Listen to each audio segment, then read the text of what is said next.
As the war enters its 959th day, these are the main developments. A man outside his destroyed house in Zaporizhzhia. The house is a pile of blackened debris. A Russian guided bomb attack on Zaporizhzhia injured at least 6 people and damaged multiple buildings. Reuters.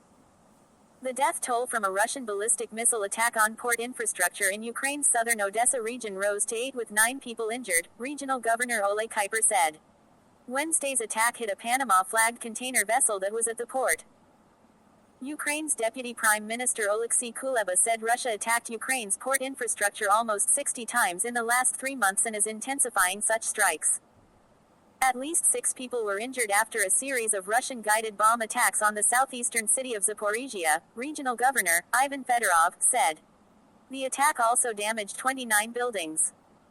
A Russian drone attack on the central city of Kryvyi Rih injured 2 people and damaged a 5-story residential building, causing a fire, Dnipropetrovsk Regional Governor Zaporizhzhia said. Subscribe our channel. Outmanned Ukrainian forces fended off assaults by Russian troops inside the strategic city of Toretsk, Kyiv's military said. Military spokesperson Anastasia Bobovnikova told the Reuters news agency that street fighting was raging in the hilltop town, with Russian troops pushing forward and completely erasing buildings.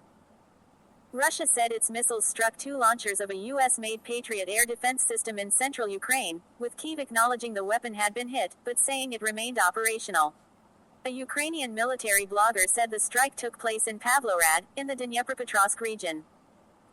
The Ukrainian military said it struck an ammunition depot at an airfield in Russia's Odesa region in the North Caucasus, about 450 kilometers 280 miles from the front line in eastern Ukraine.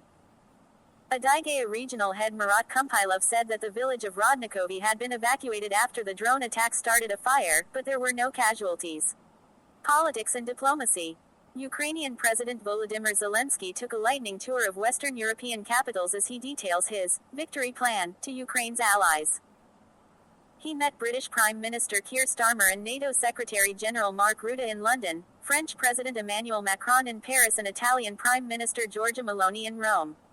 He is expected to meet Pope Francis on Friday morning before heading to Germany for talks with Chancellor Olaf Scholz. Speaking in Paris, Zelensky denied media reports that he was discussing the terms of a ceasefire with Russia. This is not the topic of our discussions, he told reporters. It's not right. In Rome, Meloni announced Italy would host the next recovery conference to help Ukraine's reconstruction. Meloni said the conference would take place in Rome from July 10 to 11, 2025.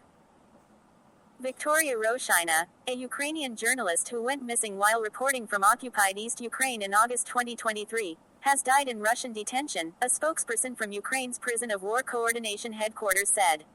Investigations were underway into the circumstances of her death, he added. Ukraine's parliament approved the first major tax hike since Russia's full-scale invasion as military spending soars. The law imposes measures including an effective tax rate on bank profits of 50%, a tax on financial companies of 25%, and an increase in the war tax paid by civilians from 1.5% to 5%. Kremlin spokesman Dmitry Peskov rejected comments from South Korea's defense minister that North Korean soldiers were likely to be fighting alongside Russian troops in Ukraine. Consumer.